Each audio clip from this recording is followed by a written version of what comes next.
자, 오늘 말씀 보겠습니다. 오늘 말씀은 마태복음 9장 10절에서 13절입니다. 신약성경 12페이지 부분에 있습니다. 마태복음 9장 10절에서 13절. 신약성경 있으신 분들은 12페이지, 저희가 보는 새번역으로는 12페이지 있습니다. 우리 함께 한 목소리로 읽도록 하겠습니다.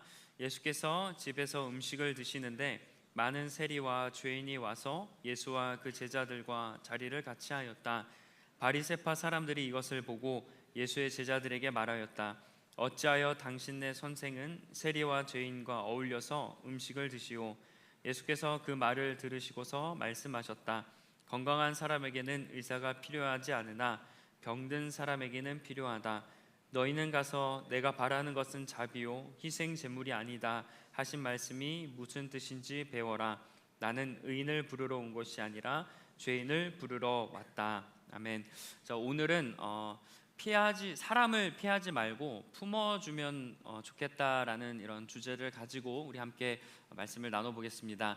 주님께서 길을 가시다가 마태를 만났어요. 이 마태는 12제자 중에 한 명이었고, 이 마태의 직업은 세리였습니다. 세금을 걷는 사람, 이 세리였죠. 우리가 알고 있는 신약성경에 나오는 삭개오도 동일하게 세리였어요. 네, 예수님께서는 이 마태를 보시고 제자로 콜링을 하시죠. 이제 너는 나를 따르라. 그랬더니 마태는 자기가 하는 일을 다 내버려 두고 그리고 예수님을 따라서 제자가 됩니다. 주님은 많은 사람들과 죄인들 그리고 세리들과 함께 마태의 집에서, 이제 제자로 부른 그 마태의 집에서 식사를 하고 계셨어요.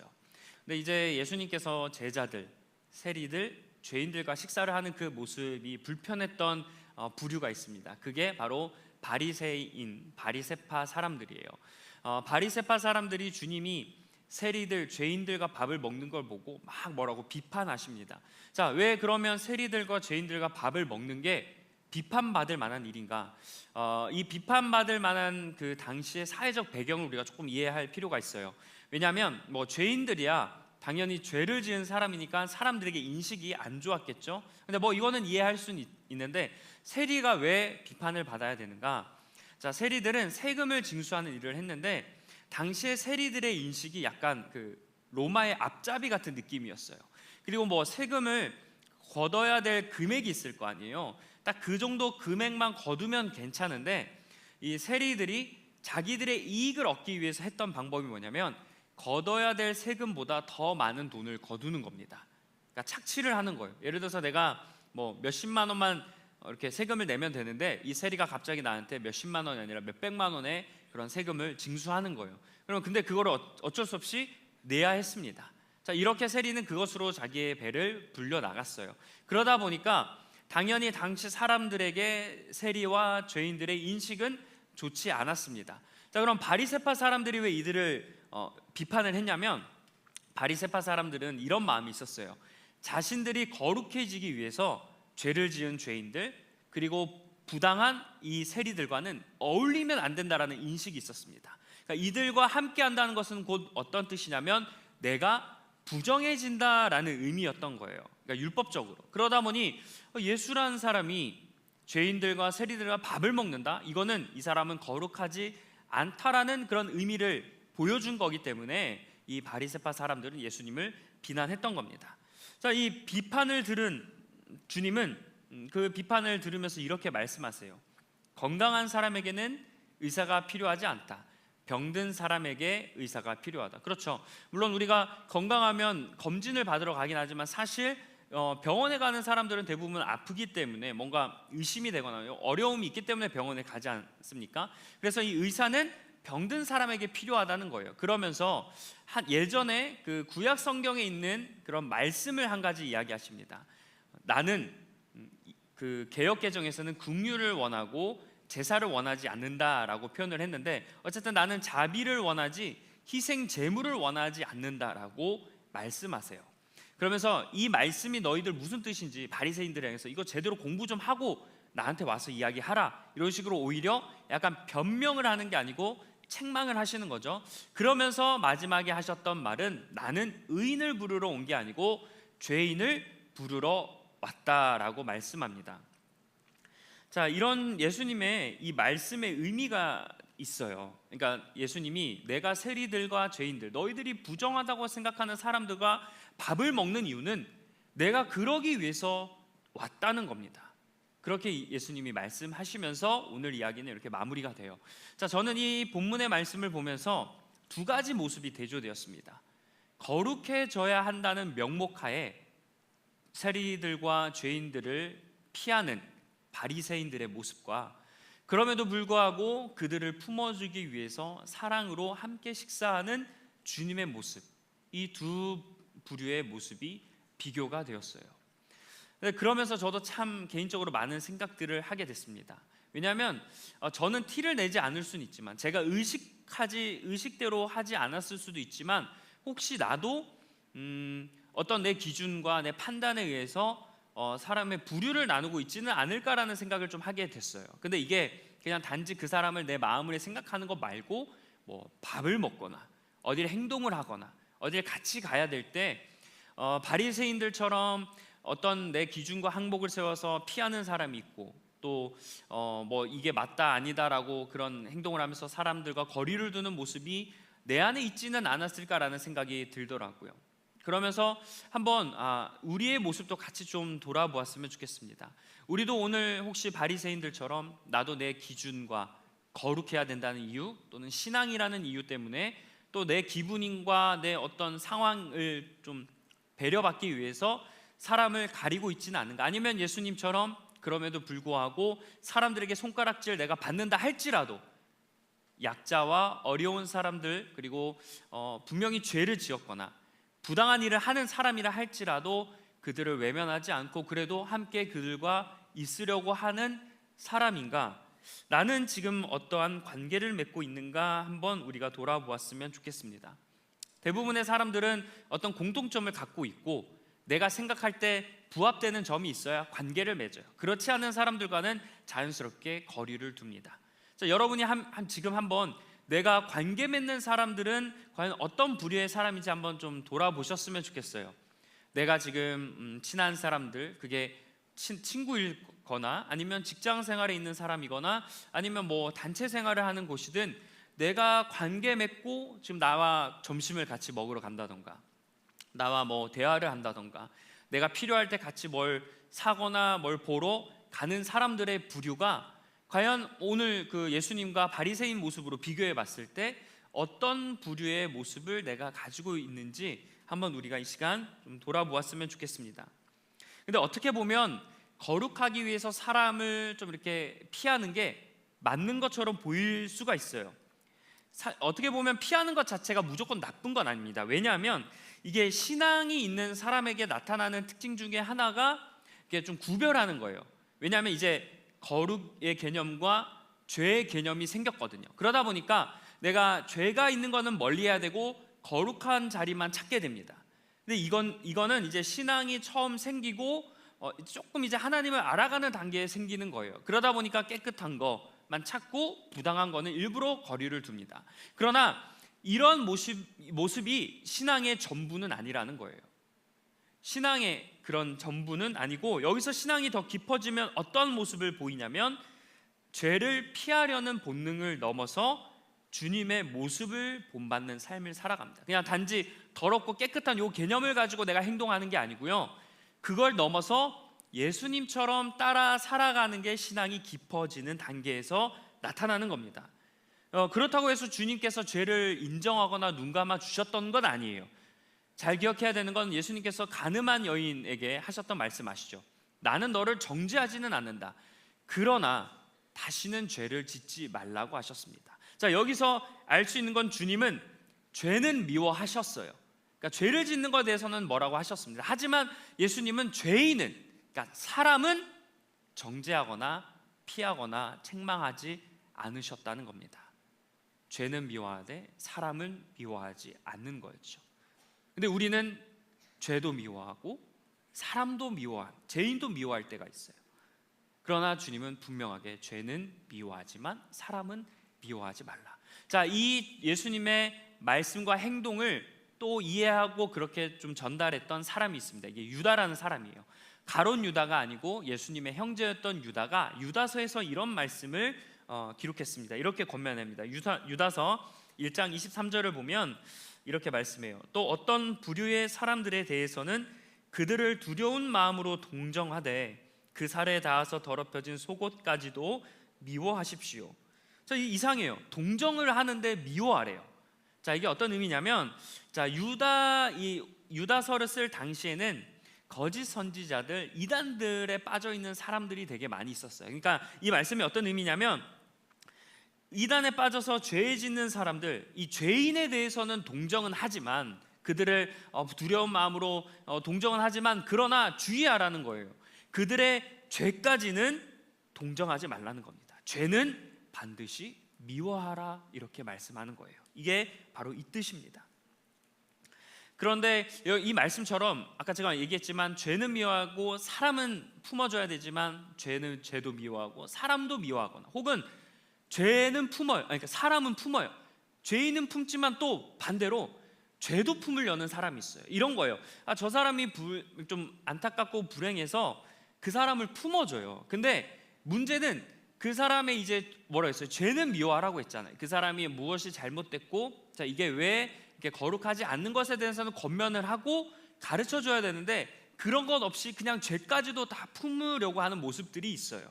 그냥 단지 측은하다는 이유 하나만으로, 불행하다는 이유만으로 무조건 다 끌어안으려고 하지만, 근데 분명히 말씀하는 거예요.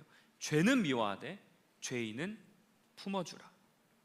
자, 오늘 본문에서 나타나는 주님의 모습과 나아가 성경 전체의 모습을 보면 이게 진정한 신앙은 무엇인지 알 수 있습니다. 진정한 신앙은 구분 짓는 게 아니라 용납한다는 거예요. 우리가 거룩하다고 했을 때, 여러분 거룩하다고 했을 때 어떤 걸 떠오르세요? 깨끗한 모습, 깨끗한 상태, 순결한 상태, 그리고 말씀을 읽거나 그런 하나님이 얘기하셨던 기도나 그런 경건 생활을 하는, 그거를 거룩이라고 우리가 잘못 생각할 때가 있는데요. 자, 근데 사실 거룩은 그게 아니고요, 하나님의 성품에 참여하는 게 거룩이에요. 어떤 외적인 행동과 내 마음의 생각이 거룩이 아니고 하나님의 성품대로 따라가려고 그렇게 살아가는 게 바로 거룩인 거예요. 왜냐하면 하나님은 거룩하신 분이기 때문이에요. 그러니까 어떤 행동을 한다고 해서 내가 무조건 전체가 거룩해진다는 건 아닙니다. 근데 우리가 이 거룩을 단지 그냥 내가 죄를 짓게 만드는 사람을 피하고 그런 환경을 거부하다 보니까 어떤 일이 좀 발생하냐면, 자, 거룩을 오해하다 보면 생기는 특징 중에 하나가 되게 이기적이라는 말을 좀 들을 때가 있어요. 그러니까 배타적이라는 말을 들을 때가 있는 거예요. 근데 여러분, 예수님 오늘 이 죄인들과 세리들과 함께 식사하는 모습을 보면 예수님이 배타적이셨습니까? 이기적이셨나요? 아니에요. 품어주셨어요. 포용하셨단 말이에요. 그러니까 이게 우리가 진짜 거룩해지는 사람들의 나타나는 특징은 그런 모습이 아니고 품어주는 사람이라는 거예요.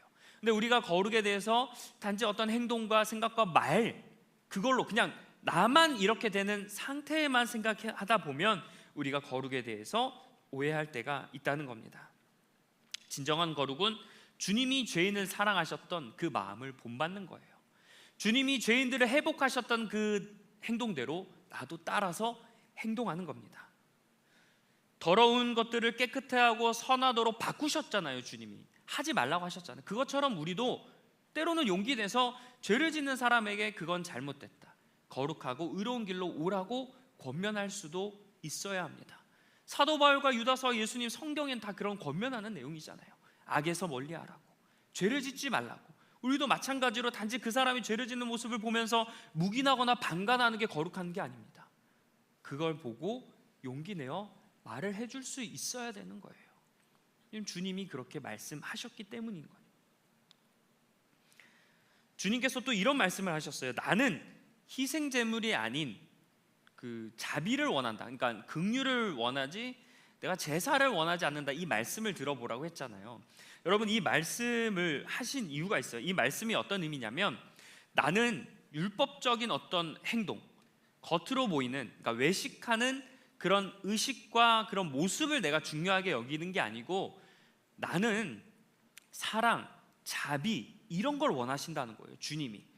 그러니까 아무리 우리가 예배를 해도 내 마음에 여전히 미워하는 사람이 딱 있어요. 그래서 그 사무엘에서 그 말을 하잖아요. 그런 게 예배 드릴 때, 제사 드릴 때 생각나거든. 가서 화해를 하고 다시 돌아오라고. 그러니까 성경에서 말하는 예수님 말씀하시는 줄기에 대한 거룩과 예수님이 원하시는 모습은 이런 건데, 내가 지금 이 시간 예배를 드리면서 내 안에 용서하지 못하는 사람들, 불만을 가지고 사람들, 또는 그러시지 않았으면 좋겠지만 오늘 지금 이 자리에 오기까지 누군가 때문에 너무 화가 나고, 나는 오늘 이 예배를 가는데 누구가 너무 보기 싫어서 이 사람은 내가 마주치지 말아야지, 내가 교회에서 이 사람은 피해야지라고 생각하는 사람이 있으시다면 그 마음을 내려놓아야 된다는 거예요. 그 사람마저 주님이 물으시는 겁니다. 너는 그 사람마저 품을 수 있겠냐고, 사랑할 수 있겠냐고 주님이 물으신다는 거예요. 율법의 정신은 했다 안 했다가 아닙니다. 예수님의 그 모습처럼 공의를 행하고 자비를 베푸는 그 모습이 율법의 정신이에요. 근데 바리새인들이 그 율법의 정신은 뒤로 하고 겉으로 먹었네 말았네, 어떻게 했네 안 했네, 이것만 중요하게 여기니까 예수님이 바리새인들을 책망하셨던 겁니다. 그래서 그 성경의 말씀이 무엇인지 제대로 본받으라고. 그러니까 성경을 너희들이 알고 있다고 착각하지, 근데 그게 그 뜻이 아니야, 제대로 알고 나 얘기하라는 그런 주님의 책망이었던 거죠. 그리고 주님께서는 이렇게 또 말씀하셨어요.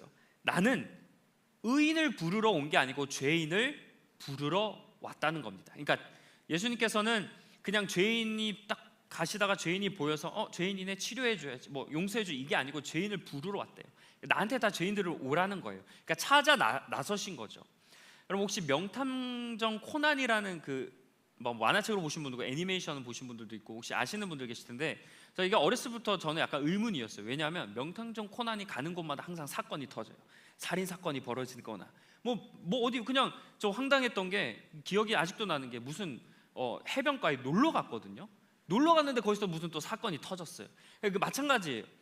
그런 것처럼 예수님이 가는 곳을 한번 여러분 잘 보세요. 예수님이 가는 곳은 항상 죄인들이 있었고 아픈 사람들이 있었어요. 왜? 예수님이 그 사람들을 찾으러 오셨기 때문에, 부르러 오셨기 때문에 예수님이 가시는 곳마다 그런 사람들이 있을 수밖에 없었던 겁니다. 심지어 예수님은 한적한 곳에서 쉬고 싶으셨는데도 불구하고 아픈 사람들이 예수님을 보려고 찾아왔어요. 그런데 예수님은 내쫓지 않으세요. 내버려 두시고 또 그들의 필요한 점을 채워주셨습니다. 예수님은 죄인을 부르러 오신 분이에요.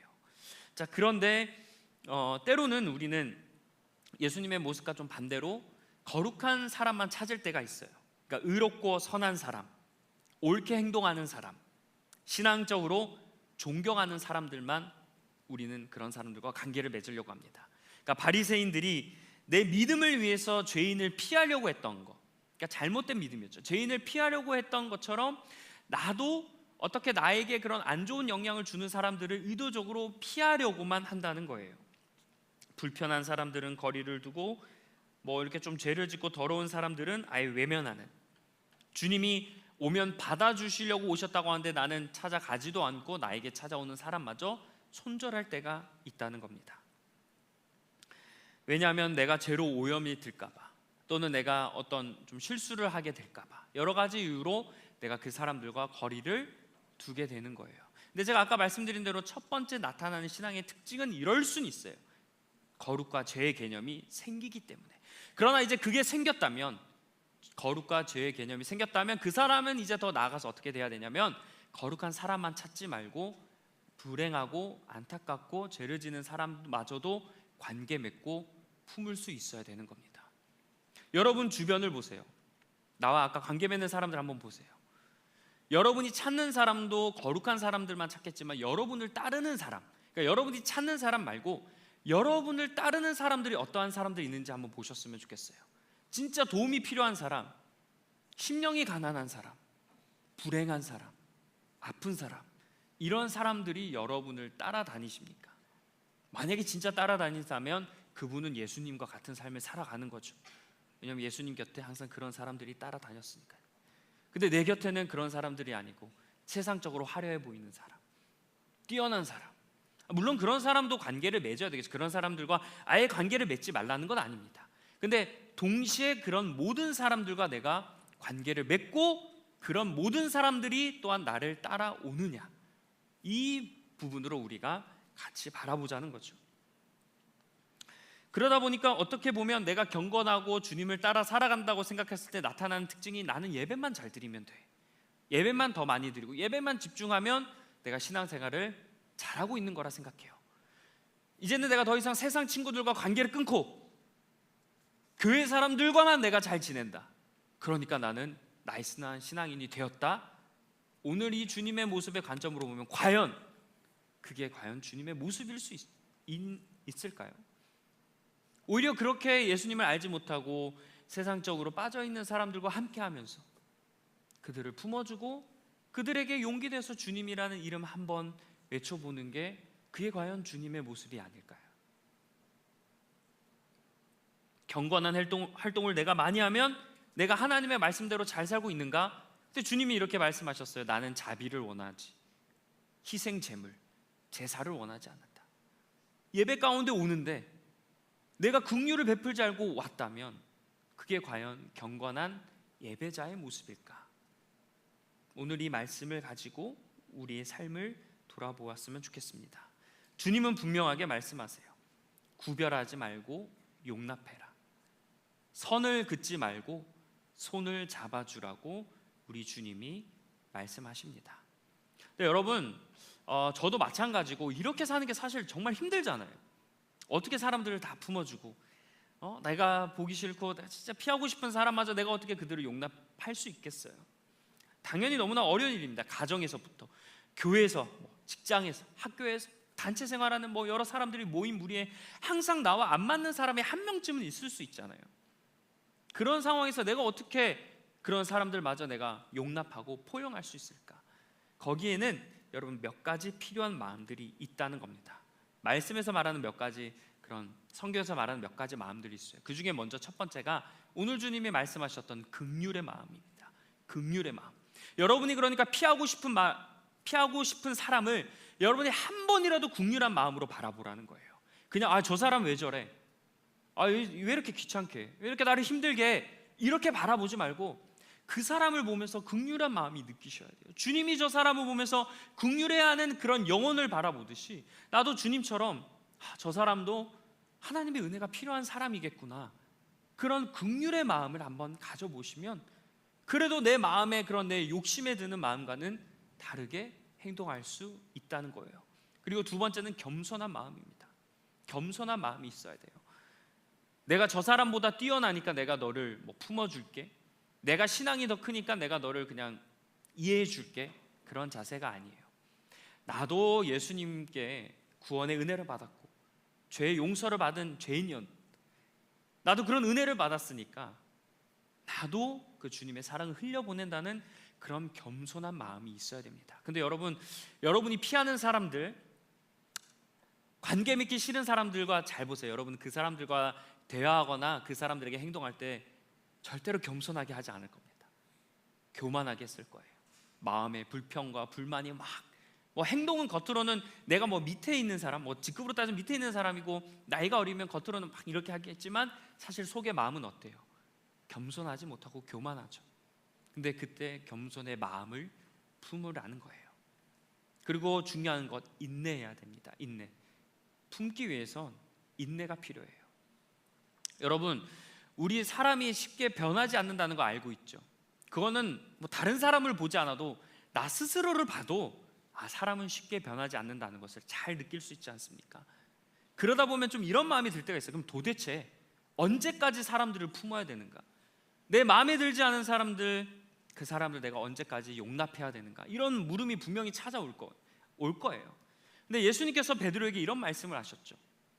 베드로가 7번 정도 용서하면 되겠느냐라는 질문 앞에 예수님이 이렇게 말씀하셨어요. 70번, 그러니까 70번이라도 7번 하라, 그러니까 490번을 하라는 식으로 말씀하셨는데, 이것은 실제로 용서를 1번, 2번, 100번, 400번, 408, 한 번만 더 하면 이제 용서 안 한다, 409, 이게 그런 의미가 아니고 무한대로 하라는 의미입니다. 숫자가 7의 그런 완전수 이런 걸 해서 그러니까 무한대로 용서하라는 거예요. 그러니까 무한대로 인내하라는 겁니다. 마찬가지예요. 품는 거 무한대로 인내해야 됩니다. 여러분, 예수님이 그렇게 인내했던 사람이에요. 예수님이 제자들이 예수님이 살아계실 때 믿음이 충만했었나요? 아니잖아요. 부인했잖아요. 배신했잖아요. 근데 예수님이 부활하시고 죽으시고 부활하시고 나서 그때야 제자들이 정신 차리고 주님을 제대로 믿기 시작합니다. 예수님이 그때까지 몇 년을 참으셨어요. 인내의 결과가 제자들이었습니다. 근데 우리는 빨리, 내가 용납했는데 이 사람이 뭔가 빨리 변하지 않아, 내가 손 내밀어 줬는데 이 사람은 나한테 손을 내밀지 않아, 에라이 나 이제 안 한다, 이런 인내가 없으면 안 된다는 겁니다. 조바심, 그런 마음 내려놓고 인내해야 되는 마음이 있어야 된다는 거예요. 그리고 희망을 품어야 됩니다. 변화할 수 있다는 희망을 품어야 돼요. 우리가 예수님께서도 제자들을 변화할 수 있다는 희망을 품고 그렇게 기다려 주셨듯이, 우리도 내가 봤을 때 내가 지금 관계 맺기 싫은 사람, 그냥 거부하고 싶은 사람, 저 사람이 언제 변하대? 에이 안 변해, 이런 마음이 아니고요, 그 사람이 지금의 모습은 그럴지라도 예수 그리스도의 복음으로 그 사람도 분명히 변화될 것이라는 희망을 가지라는 겁니다. 그래서 예수님께서 마태, 세리를 희망을 가지고 제자로 부르셨어요. 당시 사람들이 인정하지도 않은 그런 일을 하는 사람을, 죄인과 같은 사람을 제자로 부르셨다고요. 희망을 보신 거예요. 그런 것처럼 우리도 내가 거부하는 사람들이 언젠간 예수님을 만나, 아까 은혜, 긍휼의 마음이 필요했듯이 그 긍휼의 마음을 갖고 이 사람이 반드시 변화될 것이라는 희망의 마음을 품어야 한다는 겁니다. 그리고 마지막으로 강조해도 지나치지 않죠. 사랑의 마음이 있어야 되는 거예요.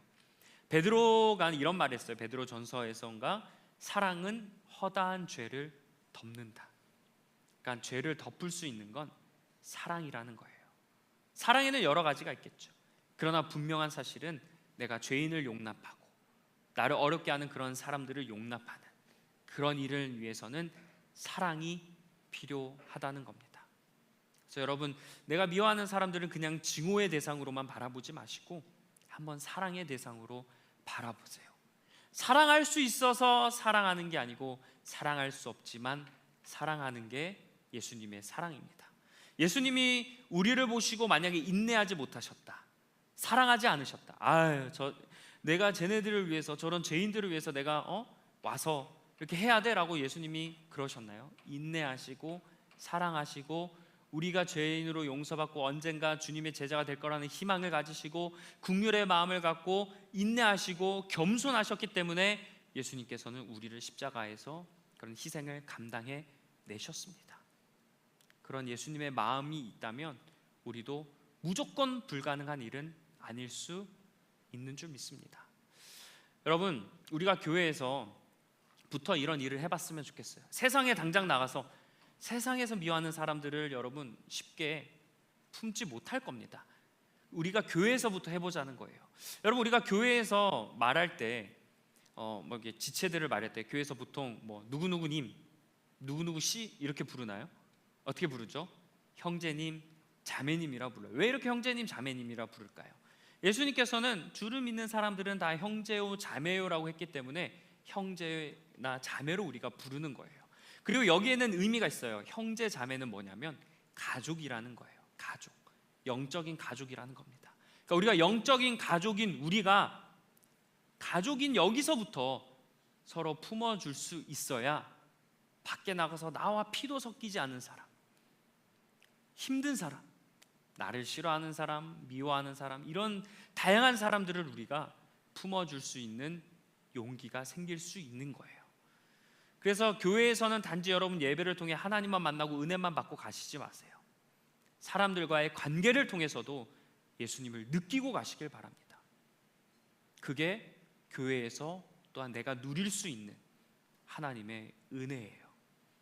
저는 솔직히 지금 제가 이제 3년째 청년부 사역을 하면서 제가 우리 공동체가 진짜 영적으로 해도 많이 성숙했다고 느끼는 그런 포인트들이 여러 개가 있습니다. 물론 여러분들의 모습들, 신앙을 간구하는 것, 봉사하고 섬기고 다양한 곳에서 열심히 하는 것, 그런 것도 있지만 제가 가장 크게 우리 공동체가 그래도 많은 사랑이 늘어났다라고 느끼는 부분이 뭐냐면 품으려고 한다는 거예요. 어려워도 품으려고 해요. 예전 같았으면, 그냥 좀 솔직히 이야기하면 예전 같았으면 저를 불러놓고 판단하는 얘기들을 많이 했고 어렵다, 그냥 이렇게 힘들다라는 얘기를 많이 했는데, 근데 요즘에 저를 얘기하다 보면 힘들지만 어떻게 품어야 될지 고민하는 사람들이 많아졌어요. 그런 얘기들을 많이 해요. 제가 그런 거 보면서 그래도 우리 공동체가 좀 많이 마음밭이 바뀌었구나, 그런 걸 많이 느낍니다. 그런 것 같아요. 신앙이 이렇게 열매 맺어 갈수록, 무르익어 갈수록 그냥 깨끗한 것만 찾는 게 아니고 더러운 것도 품을 수 있는 겁니다. 근데 이 더러운 걸 품을 때 내가 더러워질 수 있잖아요. 근데 그 더러워질 수 있는 그것도 감내해내는 마음이 있어야 됩니다. 근데 어떻게 하면 더러운 것도 내가 감내할 수 있을까요? 예수 그리스도의 마음이 여러분에게 있어야 됩니다. 그렇지 않으면 절대로 품지 못해요. 고슴도치 같은 날카로운 사람을 내가 어떻게 품을 수 있겠습니까? 그때 예수님이 십자가를 떠올리는 거예요. 예수님은 못을 박혔지. 우리를 품기 위해 예수님은 못을 박히고 면류관을 쓰셨지. 그래서 조금이라도 아프지만 품어보려고 하는 거예요. 더욱더 우리 공동체에 그런 사람들이 많아지면 저는 분명히 확신합니다. 우리 공동체는 더 사랑이 풍부해지고 모든 사람들 가운데 이런 예수님의 놀라운 거룩한 모습들이 우리에게 나타날 줄 믿습니다. 이제 말씀을 맺겠습니다. 여러분, 오늘 말씀은 여러분 좀 거룩하고 영적인 도전이라고 좀 받아들이셨으면 좋겠어요. 사람을 품으라고 하시는 것은 그냥 단지 그 사람을 용서하라는 차원을 넘어서 우리 자신을 성숙하게 만드는 하나님의 방법입니다. 그러니까 내가 봤을 때는 저 사람은 이래서 안 되고 뭐 저래서 힘들다라고 우리가 이렇게 생각하잖아요. 근데 그런 생각들을 우리가 내려놓고, 그러니까 자꾸 의식적으로 예수님을 생각하고 십자가를 떠올리고 내가 받은 은혜들을 생각하고 아까 얘기했던 여러 마음들을 나눌 때 내가 안 될 것 같은 상황인데 그렇게 한번 해보는 거예요. 그런 과정 가운데 내가 성숙해지는 겁니다. 내가 그냥 어떤 행동을 해서 내가 성숙해지는 게 아니에요. 부딪혀 봐야 되는 거예요. 깨져 봐야 되는, 그게 성숙인 거 아니겠어? 그냥 내가 좋은 것만 쭉쭉 올라간다, 그거는 진정한 성숙이 아니죠. 진짜 부딪혀보고 깨져보고 아파보고. 여러분, 여기서 신앙생활 하는데 지체들 때문에 한 번이라도 아파보지 않은 사람들 있으면 글쎄요, 그게 과연 예수님의 모습이라고 할 수 있을까? 내가 이 사람 때문에 골치 아픈 적이 한 번이라도 없는 사람이 과연 예수님의 길을 따라간다고 할 수 있을까? 아파보셔야 돼요. 괴로워보시기도 하고 그 사람 때문에 울어보시기도 하고 기도해보시기도 해야 되는 거예요. 근데 피하려고 하지 말라는 거죠. 품으라는 거예요. 예수님 보세요. 예수님 30살에 공생을 시작하셔서 우리를 피하지 않고 품었다가 33살, 꽃다운 그 33살 나이에 십자가에 돌아가셨어요. 우리를 품기 위해서. 얼마나 안타까운 나이예요. 근데 예수님은 그런 거 고려하지 않으셨어요. 여러 가지를 많이 희생하시고 포기하셨습니다. 우리가 품어야 할 이유는 내가 더 거룩해진다고 했을 때 좋은 것을 채우는 것도 있겠지만 나의 연약함과 나쁜 것들을 또한 버리는 게 신앙이잖아요. 어떤 나의 이기적인 모습들, 나의 고집과 욕심과 판단과 그런 막 시기와 증오와 같은 마음들이 깎여 내려가고 예수님의 십자가 앞에 못 박혀지는 걸 내가 바라보는 게 그게 거룩입니다. 거룩. 그런 모습들이 여러분에게 하나하나씩 생겨가면서 한번 품어보셨으면 좋겠어요. 나에게 스트레스가 되는 사람, 내가 이 사람 얼굴 보기 싫은 사람, 당장 내일부터 월요일부터 일을 해야 되는데 어딜 학교를 가야 되는데 또 뭐 그게 죄송하지만 집안의 가족일 수도 있고 사랑하는 사람이 누군지는 모르겠지만 또 당장 셀 모임에서 그 셀원일 수도 있겠지만 피하지 마시고 품으시길 바래요. 바리새인과 같은 모습이 아닌 예수님의 모습으로 살아가는 우리 리버스 청년부가 되길 주님의 이름으로 간절히 축복합니다. 기도하겠습니다.